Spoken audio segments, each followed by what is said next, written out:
Here, I welcome to all my dear students, myself Dr. Sali. In the last lecture, we had seen qualities and functions of a leader. Today, we are going to learn leadership style for effective management. So, let's start with the new topic, leadership styles for effective management. Leadership styles for effective management. All leaders do not possess the same attitude or same perspective. All the leaders do not get things done in the same manner. Their style varies. Leadership style with the kind of people the leader interact and deals with. A perfect leadership style is one which assists a leader in getting the best of the people who follow him. The various points of leadership style for effective management. The first point is autocratic style of leadership.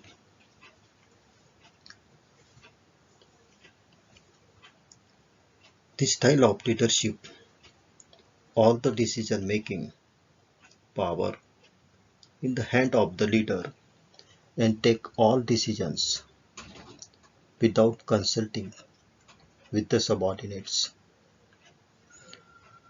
The leader command complete the control. The subordinates supported to obey the order. Subordinates have no opportunity to make the suggestion and take part the decision making, the functions. The advantages of the autocratic style of leadership. The first is leader can take direct control when any major problem arises. The decisions are taken as a single person decide for the whole group. Second, it provides strong motivation and reward for the leader. Managers to get things done with certainty. Disadvantages of autocratic style of leadership. The subordinate get the opportunity to exhibit their capability.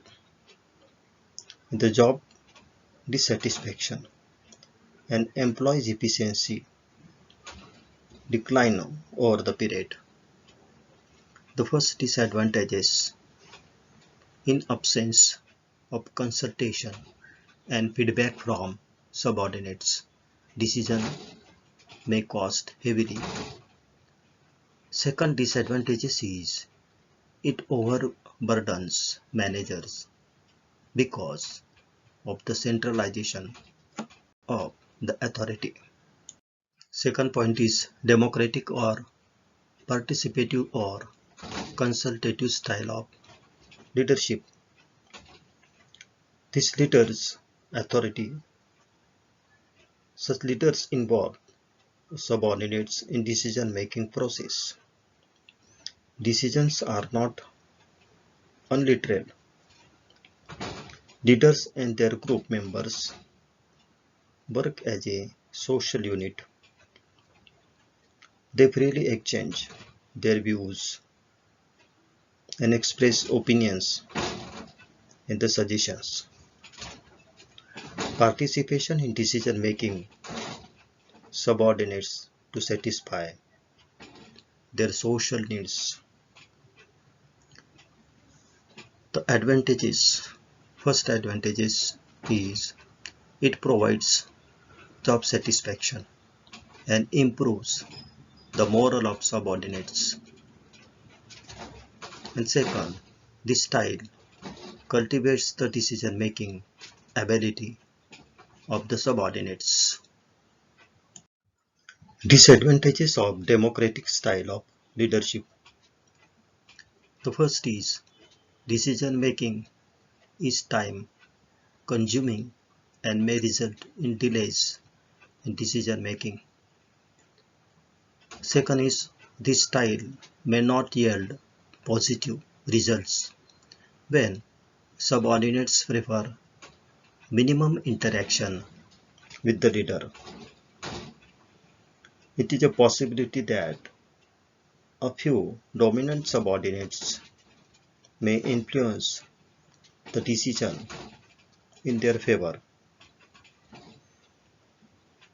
The time of subordinates may be the developed habit of expecting on every issues, and they may be feel frustrated in the case of non-consultation. Third point is laissez-faire style of leadership.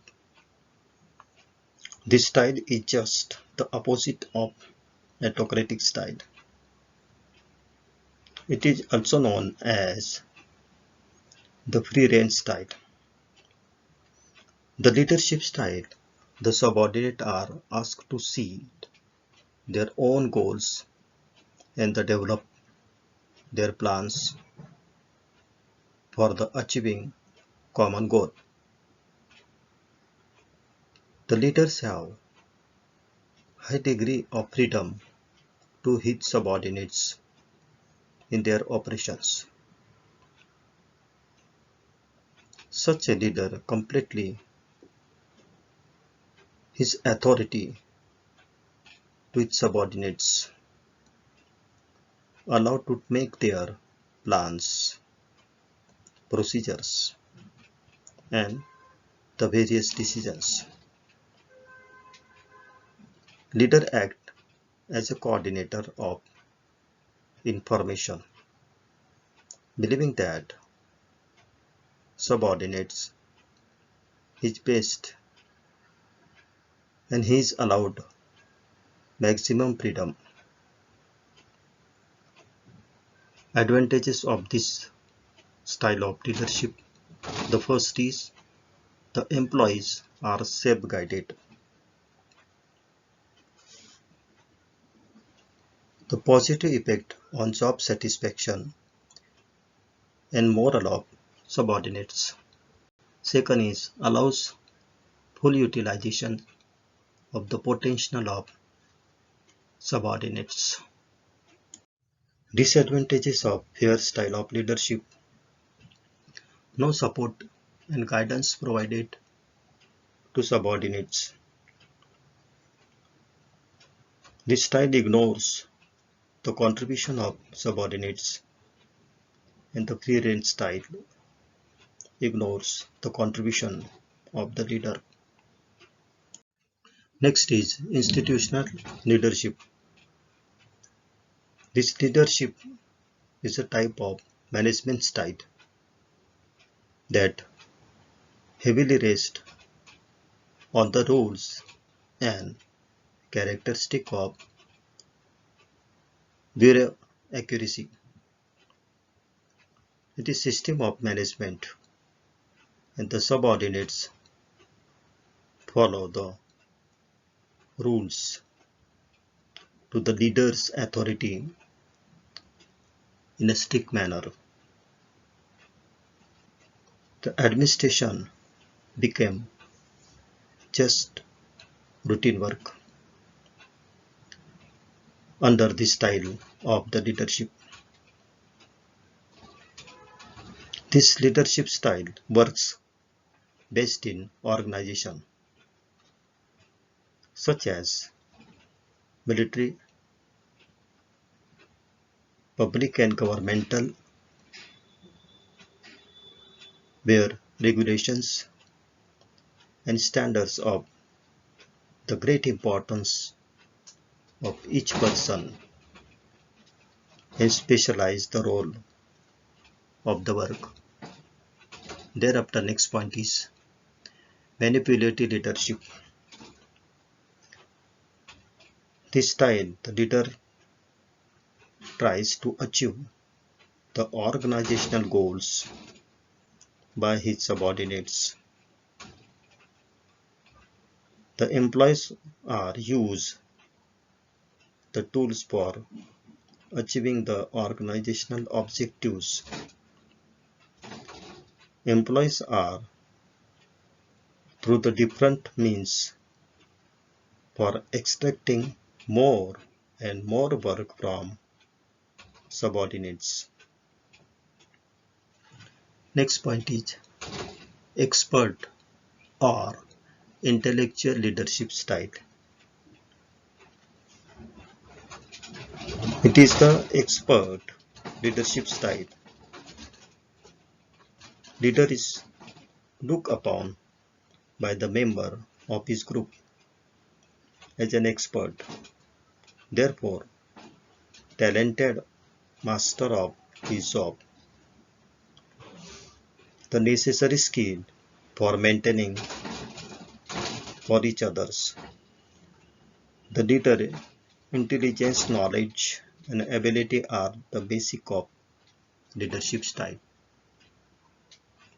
And the last leadership style for effective management is managerial grid. This approach to leadership style was developed in the 1960s by Robert Blake.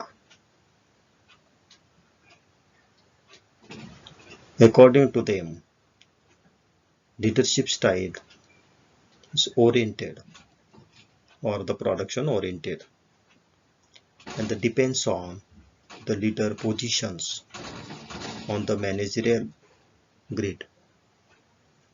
So these were the various leadership style for effective management.